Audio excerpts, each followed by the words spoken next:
Olá pessoal, tudo bem? Hoje nós vamos trabalhar um ponto muito específico sobre negócios jurídicos processuais ou convenções processuais.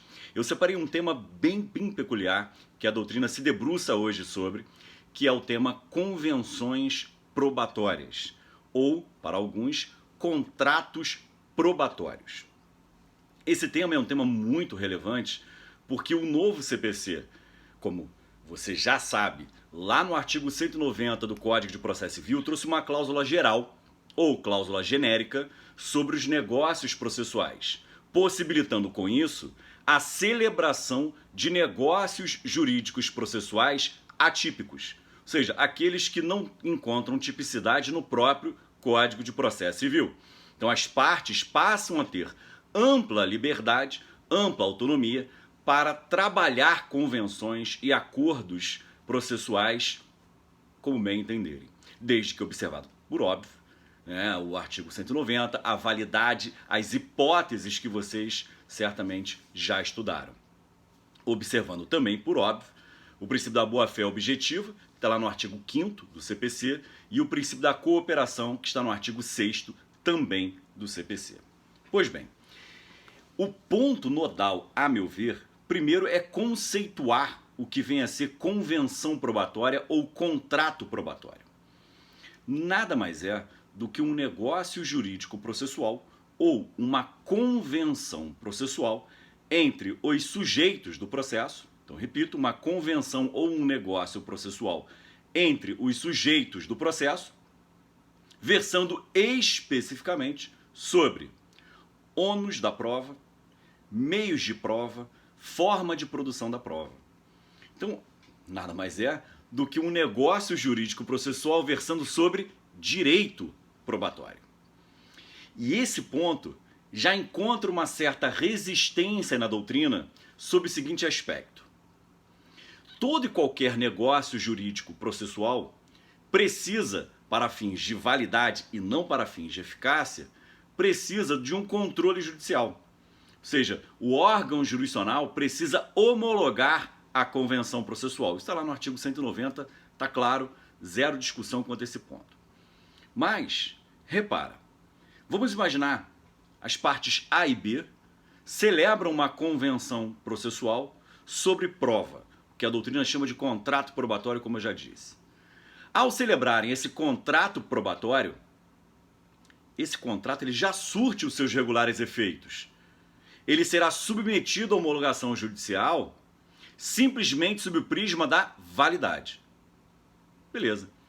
E o juiz, quando homologa um negócio jurídico processual, ele já fica vinculado aos seus termos e aos seus efeitos. E aí vem parte da doutrina e opõe o seguinte obstáculo. Bom, se os sujeitos processuais celebram uma convenção processual sobre meio de prova, sobre ônus da prova, isso gera uma limitação indevida na atividade cognitiva e na atividade decisória do magistrado.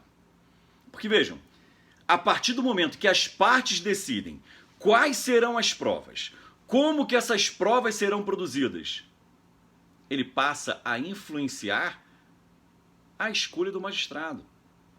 Porque o magistrado ele tem liberdade para fazer a escolha sobre quais as provas ele reputa inúteis, quais as provas ele reputa imprescindíveis para a formação de seu convencimento. Porém, a partir do momento que os sujeitos processuais celebram essa convenção, eles vão impor ao magistrado quais serão as provas, quais serão os meios de prova, quais serão o ônus da prova. Então, parte da doutrina resiste, afirma que não é possível o contrato probatório, principalmente o contrato probatório atípico, porque ele influenciaria de forma devida a esfera jurídica do magistrado. Bom, como que vocês vão rebater essa linha de argumentação? A meu ver é simples. Todo e qualquer negócio jurídico processual vai influenciar a atividade do magistrado, seja a atividade meramente cognitiva, seja a atividade decisória. Todo e qualquer negócio jurídico processual. Basta você imaginar um negócio jurídico processual fixando um determinado procedimento diverso daquele previsto pelo CPC. Veja, o CPC traz lá um procedimento, as partes escolhem através de um negócio processual procedimento diverso, já impôs ao magistrado uma limitação à sua atividade, porque até aquele momento ele já sabia qual seria o procedimento aplicável. Então veja que essa linha de argumentação ele é pobre.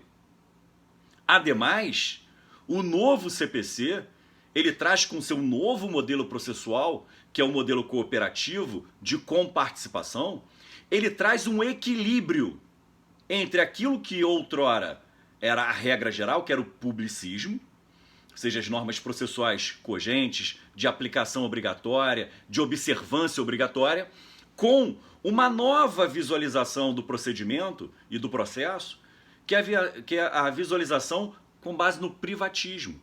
Então, o novo CPC ele traz esse equilíbrio. Todos os autores que comentam o neoprocessualismo, o novo sistema de modelo do CPC afirmam, todos os autores afirmam isso, há um certo equilíbrio entre o outrora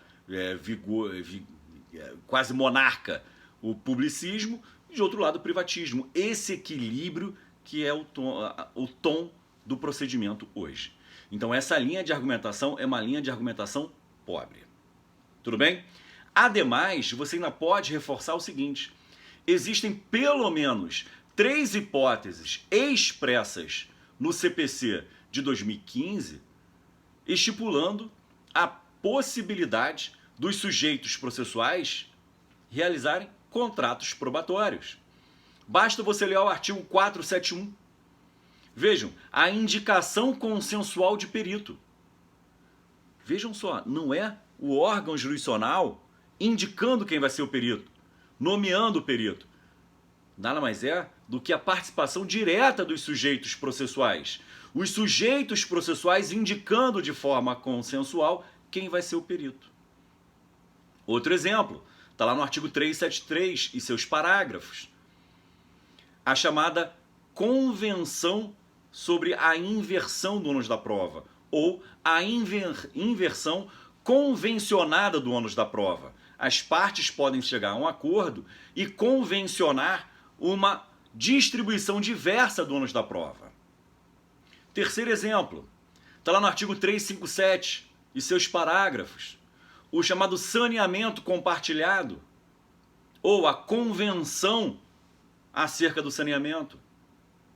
Vejam, as partes, os sujeitos processuais, podem convencionar sobre o saneamento e a organização do processo, retirando do magistrado aquela exclusividade de outrora, lá do CPC de 73.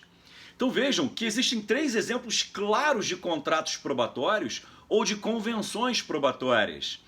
E esses mesmos autores que dizem, não cabe contrato probatório em processo civil, nada falam sobre esses 3 exemplos. Então a crítica deles está muito mais ligada a um apego a essa tradição do que propriamente a uma reflexão um pouco mais apurada. Tudo bem? Bom, qual é a grande questão que a gente vai enfrentar aqui?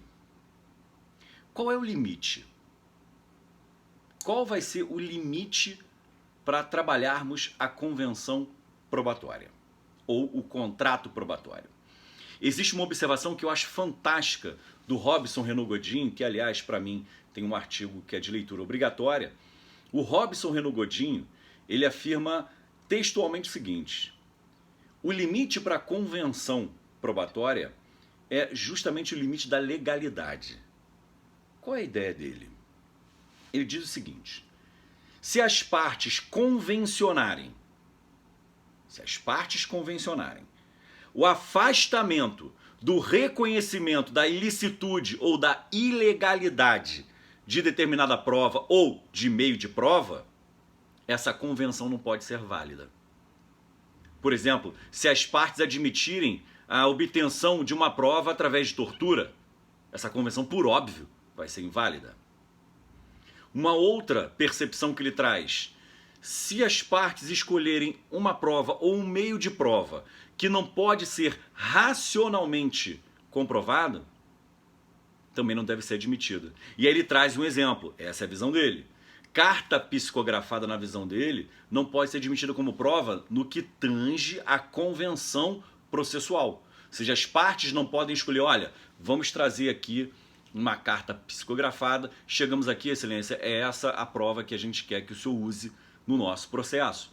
Ele diz, é uma prova que não pode ser racionalmente verificada. E aqui não jaz qualquer tipo de crítica à religião nem nada, é uma técnica meramente processual. Tudo bem? E aí o que eu fiz para vocês? Eu separei um material de acompanhamento de aula em que eu coloquei uma lista com exemplos de contratos probatórios atípicos. São exemplos que vocês vão encontrar na doutrina. Então, dá uma olhada lá no nosso material de apoio, que vai ter lá uma lista com todos os contratos probatórios atípicos que a doutrina que comenta o tema admite. Tudo bem? Então, bons estudos a todos e até a próxima.